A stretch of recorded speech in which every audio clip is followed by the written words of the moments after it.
All right, welcome back, and let's get started, shall we? And we begin with a celebration of an academic visionary whose tenure has illuminated the path to excellence and innovation. Now, I'm talking about Professor Abdul Rashid Na'Allah, the immediate past Vice Chancellor of the University of Abuja, who is a beacon of transformative leadership and unwavering dedication to education. Now, in his 5-year tenure, Professor Na'Allah not only elevated the University of Abuja to new heights, but also inspired a culture of excellence, fostering an environment where students and faculty thrive. Now, his palpable passion for education and visionary approach have left an indelible legacy that will drive the institution for years to come.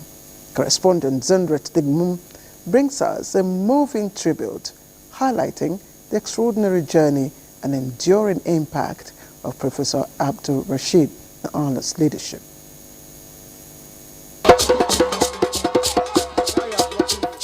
A day in the University of Abuja, and one might ask, why the celebration? Since Professor Abdul Rashid Na'Allah came into administration, his administration was top-notch.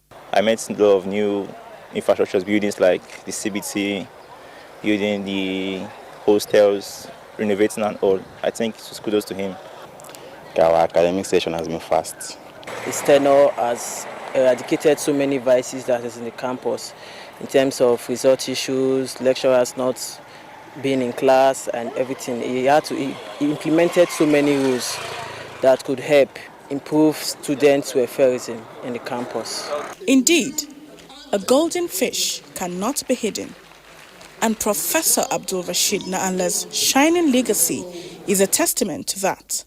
After transforming Kwara State University as Vice Chancellor for 10 years, he was beckoned to lead the University of Abuja on the 1st of July 2019. And from then, the people say he did not disappoint. Today, the university community celebrates a visionary leader who has taken this institution to new heights. Through partnerships and sheer determination, Professor Na'Allah championed infrastructural growth, academic excellence, and student empowerment.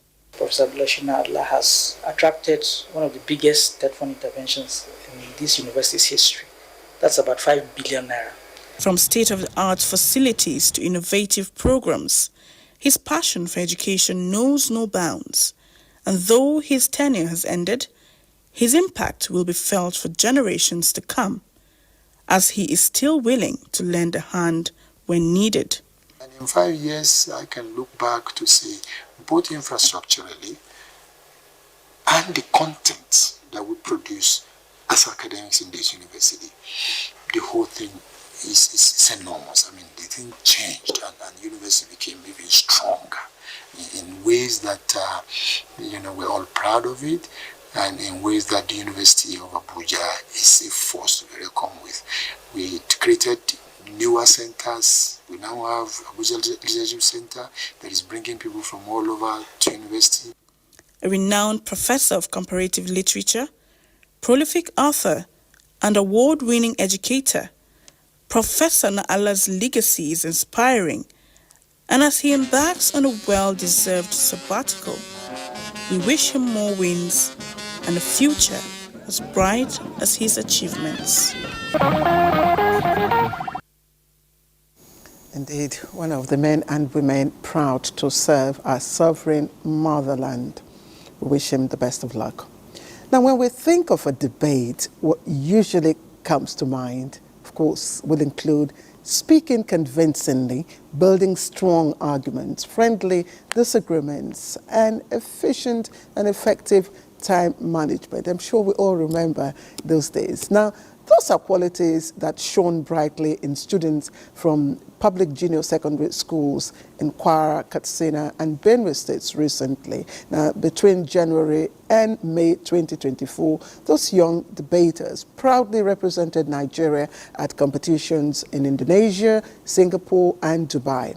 So tonight, our correspondent, Olayinka Ojo, will tell us that those students from Benue and Katsina were among those who stood out as winners in that prestigious, or rather, those prestigious events. The journey of these victories started from Nigeria during the President Schools Debate competition, where Team Kwara, Benue, Taraba, and Katsina came victorious. To be confident and assertive. I want to thank God for making me to be the best speaker. During the debate championship, Team Benue and Katsina won the first positions with these trills. Who have no interest in full artistry out of Ukraine, even though he claims his stand. And it also helped in upholding his tricky aims, which are power, fame, and respect. The victory gave them express tickets to the International Debate Championship in Indonesia, Singapore, and Dubai. To the Nigerian team, thank you for making us proud. In terms of the education system, we are even better because we won, actually. For Ms. Ene Aduba, a student of UBE Girls Junior Secondary School in Benue State, it is a lifetime experience as she competed with students from across the globe. My motivation is my dad, because within the course of my preparations for my journey, I lost him. So I just want to work hard at least to make him proud wherever he is. The Minister of State for Education, Yusuf Tanko Sumunu, who received the trophies, commended the giant strides of the students and urged the students to sustain the tempo and, if possible, surpass it. What you did today is to demonstrate to Nigerians that the 8-point of agenda of Mr. President of making education to be qualitative is really achievable. The chairman, National Advisory Board of President Schools Debate Nigeria, appealed to well-meaning individuals and the private sector to invest more in educational events like debates. Partnership with the private sector is the way to go. The state governors are very cooperative. They are the ones sending these students abroad. Now, when they come back, the governor gives some of them scholarships. The President Schools Debate competition, which aims at promoting peace, love, unity, and meaningful dialogue, started more than 2 decades ago. Going forward, the President Schools Debate is expected to deal with topics that will address the issues of out-of-school children in Nigeria, as directed by the minister. I recall with nostalgia the days of good evening, Mr. Chairman, accurate timekeeper, my co-debaters. I'm here to support the motion that anyone who reaches the age of 70 is often called the strong. And of course, in practice, at 70, life tends to move at 2 speeds, slow and stop. It begins with a cup of coffee or tea, or perhaps a crossword puzzle. Or it may even end with lengthy discussions about, well, anything at all, but most times something as simple as the weather. But really, 70 years is indeed more than just a number. It's a collection of experiences, achievements, and memoirs. Ambassador Oluwatoyin Kaode Lawal, Nigeria's former High Commissioner to the United Kingdom, recently celebrated this remarkable milestone, and of course in grand style. Now, the event held in the vibrant city of Lagos, it was a melting pot of dignitaries, friends, and well-wishers from various walks of life. And our correspondent, Adiola Komiakiri, was very much on ground to capture the joyous occasion for Newsline. For Ambassador Lawal and his family, the past 70 years has been grace upon grace and from glory to glory. Little wonder the drums were rolled out to celebrate him.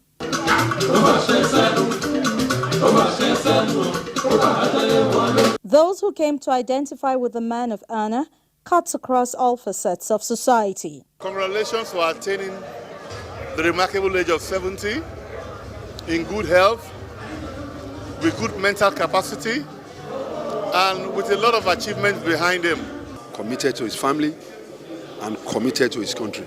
And I think a lot of people can imbibe this kind of attitude or behavior from him. Being resilient, I learned that from him. He keeps going and going until he achieves what he wants. The celebrant's children and doting wife, Abiodun, see him as a friend. When I think of my father, it's just one word that comes to mind, that's perfection. I have no words to describe how amazing you are as a father, as a friend, and I love how you balance fatherhood with friendship. I wish him long life. I wish him love, compassion. Very patient, very intelligent, very dedicated, very responsible, very dependable. He has served his fatherland at various capacities within and outside Nigeria, including the United Kingdom, Iran, Cote d'Ivoire, Saudi Arabia, and Cameroon as a true diplomat. At some point in his career, Ambassador Lawal ventured into politics. In all of this, he appreciates God for choosing him. I didn't allow my obscurity, to actually affect, my attainment in life. I'm so grateful to God today that I'm here, in spite of everything. At least I'm alive. God is alive and well. He certainly does not look one bit 70. So, what is his secret? We've been exercising for more than 40 years now. So, as we are, we walk, say, 3 hours a day. And then it was boogie down all the way with a live band adding spice to the celebration.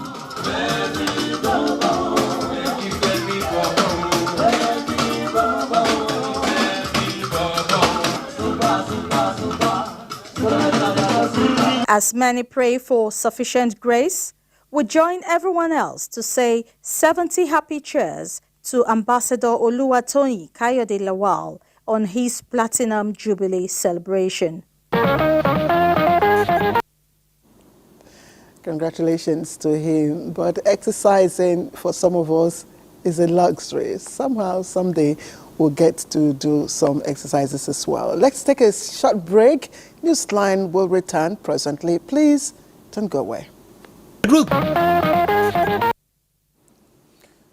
All right, welcome back. Now, Oluremi Tinubu is a name that resonates with astute political leadership, enduring educational initiatives, and impactful philanthropy.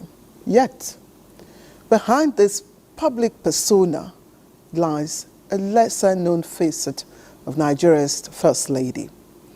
In a revelation that goes beyond expected, our State House correspondent, Taiwo Adeniyi, sheds light on Senator Oluremi Tinubu's passion for farming. Located at the backyard of the residents in the villa, this small garden has been lying fallow for some time now. But it is alive again, receiving the attention of no other person other than the First Lady of Nigeria, Oluremi Tinubu, who now tends it as a smart garden. She has been at it for a long while now, hoping to make it ready for every home a garden competition that she is promoting to drive food security campaign in the country. So you're a farmer now? I'm trying to be, because we need food in Nigeria. I'm trying to be, and then everybody should try to grow something. So I didn't know what I can add to the State House. And I thought, a private vegetable garden would be nice, and that has very good health benefits. Like every other day, she is out again to tend the garden. Her efforts are already paying off, and it is time to show off her garden to other women. When you look at the first one we have okra. Okra is very, very good for the digestive tract, and also helps cholesterol, I guess so. But the other one is ewedu. Ewedu is very medicinal. All these are just things that have good health benefits. So for me, this is my own contribution to the food drive. So, and I believe that everybody can do it. And it's very different. I don't think we've ever had anything like this, and the fact that Her Excellency is doing this herself, that's teaching or leading by example. I would say I'm in the competition. We have a garden just behind the house, and where we plant this vegetable called hospital tufa or June 12, and we have mint leaf, lemongrass, and scent leaf. Just a little garden behind the house, so when we want to cook, it's just easy. And mommy has challenged us to also help our neighbors, as a way of making sure that there's food security in the country. Now that the garden is already green with vegetables, the First Lady is in a pole position to win in her own competition. I'm appealing to Nigerians. You don't want me to win the 25 million. So get to work and, grow something in your house. And like some people will say, I don't have land, but they call it smart farming. You can grow anything in a bucket. Just grow something. And that's what. Do you have a garden yourself? Claire, this garden is beautiful. I wish it were mine. But we both know who this belongs to, the First Lady of the Federal Republic of Nigeria. Well, since I don't have my own garden and I'm not making any entry at the competition, I can only hope that when produce from this particular garden comes out, I'll have my own share. It's back to you now, Claire.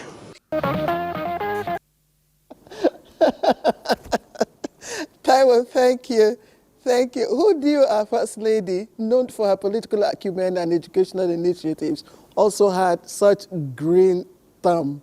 It's amazing to see how she integrates politics, technology, and farming. But that's the power of education, isn't it? And of course, this smart garden might just sprout some big chances for Nigerian women. Well done, our First Lady. So let's also turn to the United Nations now, which of course says women are very crucial to the rural economy, and indeed so, particularly in the developing world, where they play integral roles across the entire agricultural value chain, from production to processing to consumption, making, of course, women very pivotal in ensuring food security. So this significance is vividly demonstrated again in Maiduguri, the capital of Borno State, where women are leveraging the return of peace and their numerical strength to assert their influence in the agricultural sector. Mohammed Abubakar reports on the quiet agricultural revolution spearheaded by women in Maiduguri. Margaret is a housewife riding her bicycle to Mulai, a suburb of Maiduguri city that is about 15 kilometers from the city center, with a burning desire in her to complement whatever her husband is bringing home food-wise by cultivating her farmland to the fullest at a time like this. Margaret's story is not different from that of Adama, another housewife with the desire to contribute her quota in the quest to ensure food security in Borno State and beyond, who also assesses her farmland at the same location using her bicycle. We are just helping our husband, our children. This situation now is too harsh. We're supposed to farm or get some little thing to help our house. How can a responsible woman at a time like this stay without assisting her husband in running the house? I don't think our husbands have the means to cater for all our house needs, especially food. The enthusiasm seen in Margaret and Adama is interestingly what you see in virtually most of the women in Maiduguri, who every morning converged on the Muhammad Indimiwe end by the FRSC office junction to begin their journey to their respective farmlands, using mostly the popular means of transportation in the city known as Jega, or an open-body four-wheel drive vehicle amidst enthusiasm.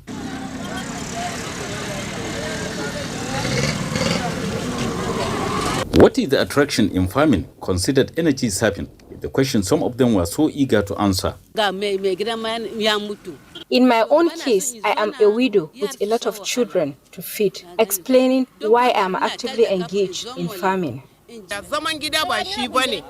We cannot just stay idle at a time like this when we need food to feed the family, especially children. Since we now enjoy relative peace in the state, Maiduguri and its fringes in particular, why should we not indulge in farming to support our husbands? When asked whether they were on the move to displace the men in the occupation previously considered a men's world, their response was simply in the affirmative. Though the responsibility to provide for the family rests squarely with our husbands, we feel obliged to do more and support them for the upkeep of the children. What is the feeling around the men folk looking at the current tempo by the women in Maiduguri as it relates to farming activities. The only type of farming the women are good at is growing groundnut and beans. Have you seen them growing maize and millet? We are still a force, farming-wise. You will see majority of the farmers are women. Women are struggling to get food where they will make something so that it will help them in their living. And so because of the deliberate policy of the government of encouraging women to participate in farming and also benefit, because, you know, when you build the woman, you're building the family.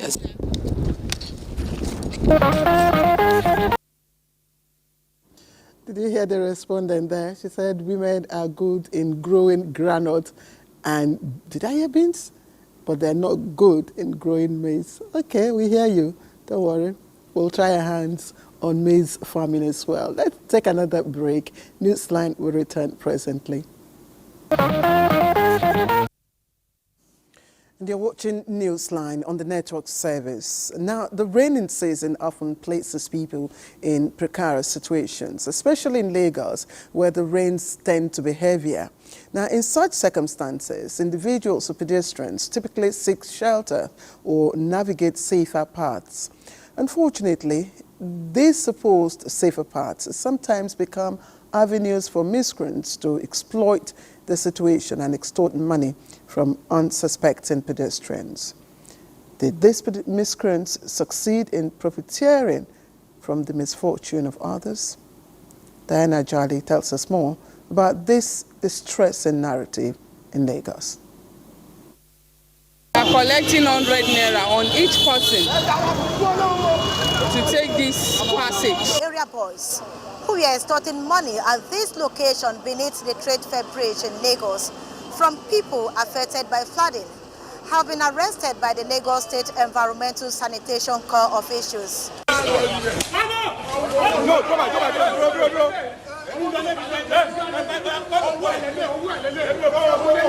Days of heavy rains in Lagos caused flooding and created a lot of difficulties for many.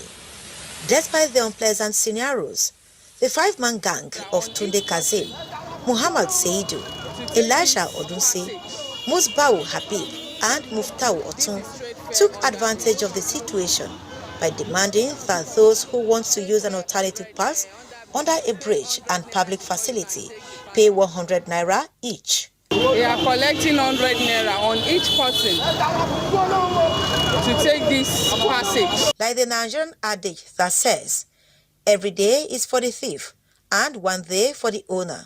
The long arm of the law caught up with the extortionists following a viral video of their illegal and criminal activity. We were able to apprehend them.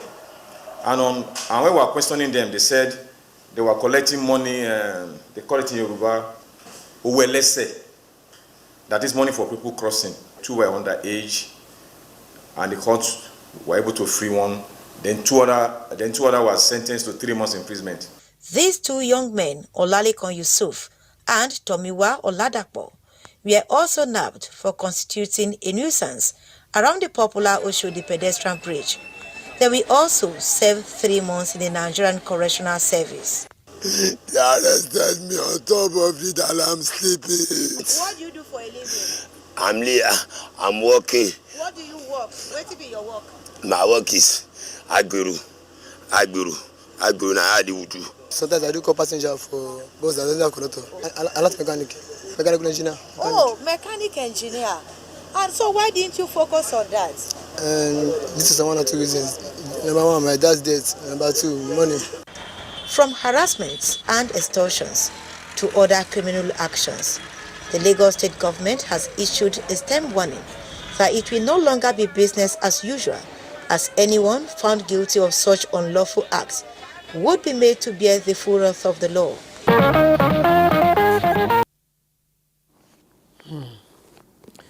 Did you know that dental veneers have become a go-to solution for many people, not just to hide cracks and chips, but also as a fashion statement to enhance smiles or, if you may, beauty? However, it's wise to look before you leap into this trend. As medical experts advise understanding both the dazzling benefits and potential health risk of dental veneers. And our correspondent Adijoke Odeka took time to investigate the pros and cons of this popular cosmetic choice for Newsline. I don't think I've heard about dental veneers, but if you can break it down, we can get one. If it's a new provisions or a new stuff for the dentists, I can get to be enlightened and everyone else. Veneers are thin shells made of porcelain or composite resin attached to the front surface of the teeth. They are used to improve the appearance of the teeth, as such, correcting issues like discoloration, cracks, amongst others. If you don't want to see the yellow staining of your teeth, if you don't like your alignment of your teeth, go for veneer. It's very easy, pain-free process. Expert says that the lifespan of veneers varies from person to person, depending on factors such as the quality and type or how well they are cared for. They are very durable. They last for a very long time. They are highly resistant to stains. So you don't have to worry about how long they will last. So far you maintain them well, they will last for a very long time. Though dental veneers beautify the teeth by giving the wearer the desired teeth, dentists say there are disadvantages of using dental veneers. It is not suitable for patients with parafunctional habits, grinding, clenching, and the likes. It is not repairable when a sizable portion is broken off. It is technique sensitive. Experts also say those with serious dental issues should contact trained dentists to avoid complications.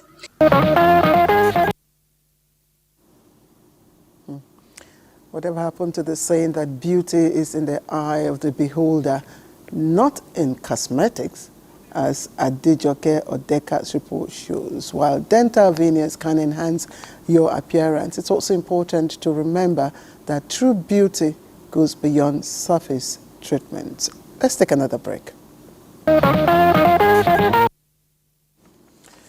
Now, certain events are unimaginable, but they do happen. For instance, who would have thought that an unoccupied parked car in a driveway could roll over on its own and kill someone? But that's exactly what happened to Professor Ruth Haruna Wazi, a respected member of the University of Maiduguri community. Now, she met her untimely death when a parked car in a familiar driveway rolled back and ran over her. Her death has thrown not just the entire university community into deep shock, but also the Polo community to which she belonged into deep mourning. Correspondent Pauline Kudivana has the details of this tragic event.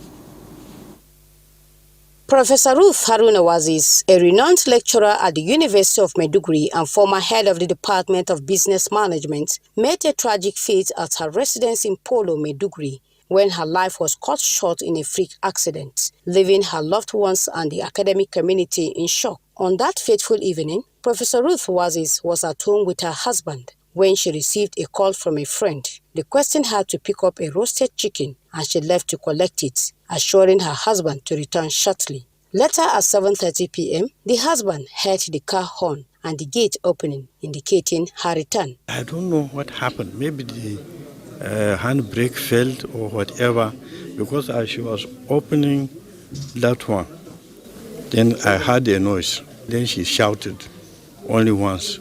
So when I rushed out, I didn't see her. And the engine was on, you see. So, and she was not inside the car. So I went out. I was shouting, "Where are you? Where are you?" There was no answer.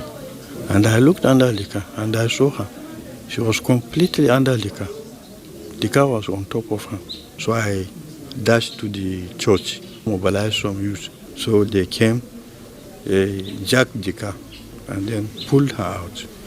But apparently she was lifeless. This news sent shockwaves through the university and beyond, as the atmosphere for her funeral service and burial was heavy with grief, with other family members, students, colleagues, and friends struggling to come to terms with the sudden loss. I still find it difficult to even comprehend the whole situation. The bond I share with this woman is exceptional and is beyond what words can describe. What am I today? It's because of her. So I will miss her. She's my lecturer.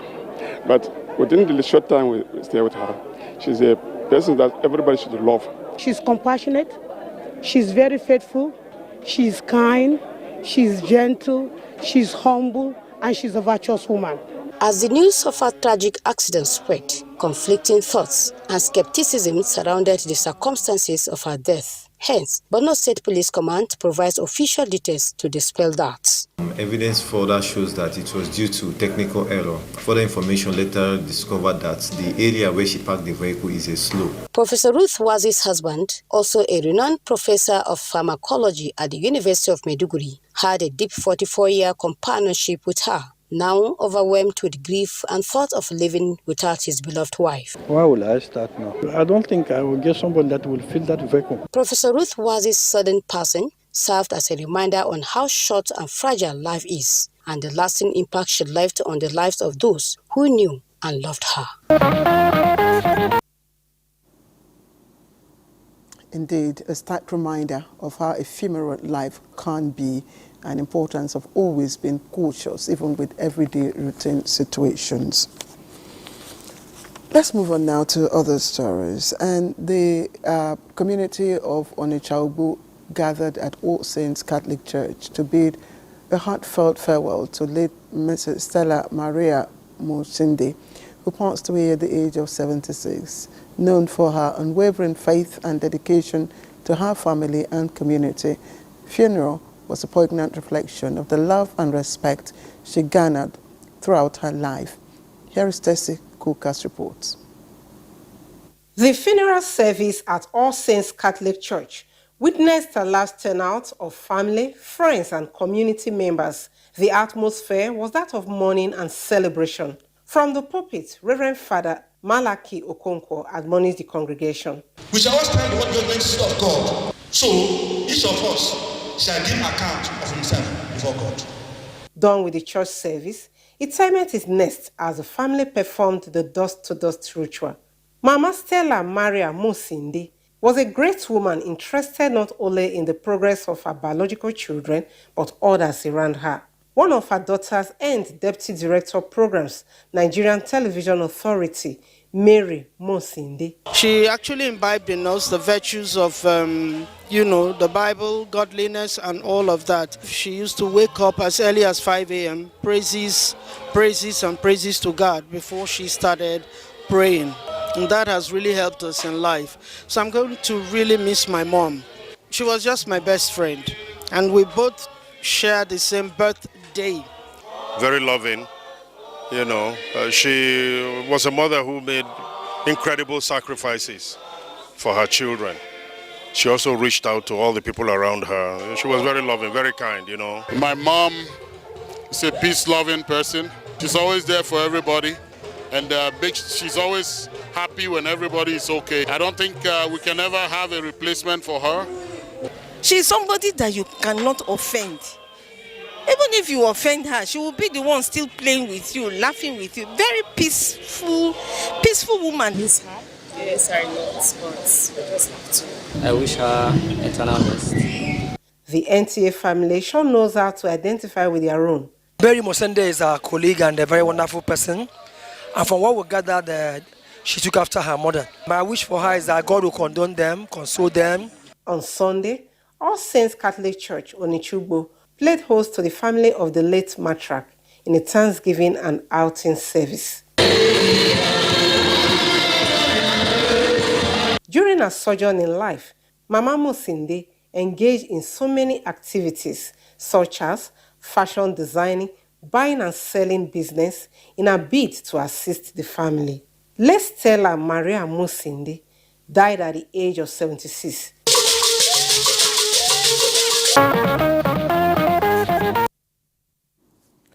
And for all mortals, death is inevitable. It serves as a reminder that our time on earth is fleeting.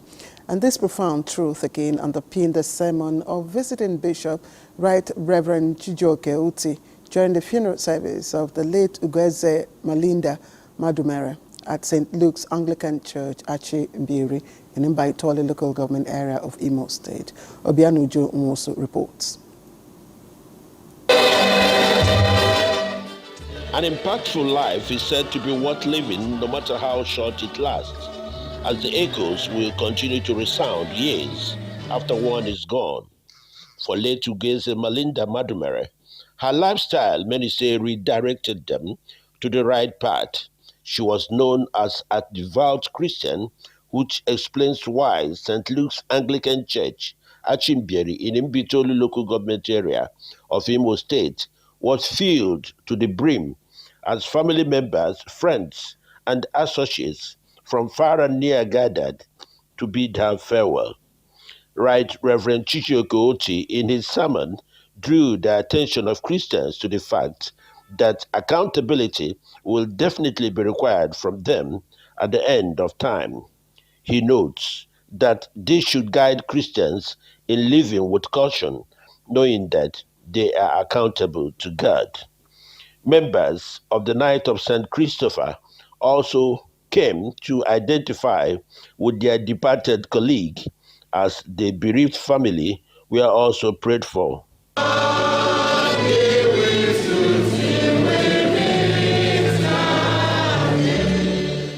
The body of late Ugeze Malinda Madumere was later taken to her husband's compound for interment after graveside prayers. Her husband and children, among whom is the former deputy governor of Imo State, Prince Eze Madumere, speak on the life and times of their late mother. The day she died, I was with her here, but nobody told me. It took 3 days. We were discussing. No, Russia. I'm the very one who have been very sick. We are here to celebrate the life of my mother. And in my mother, I learned patience. She accommodated people. She was a cheerful giver. My mother is a very good woman to every one of us. My mom gave us a discipline that we should fear God. She's a loving mother. The Imo State governor, who was represented by his deputy Chinyere Komaru, and other sympathizers, condoled with the bereaved family. Mama will sorely be missed, but we as Christians know that she has gone to be with God. Late Ugeze Malinda, aged 83, is survived by her husband, children, and grandchildren.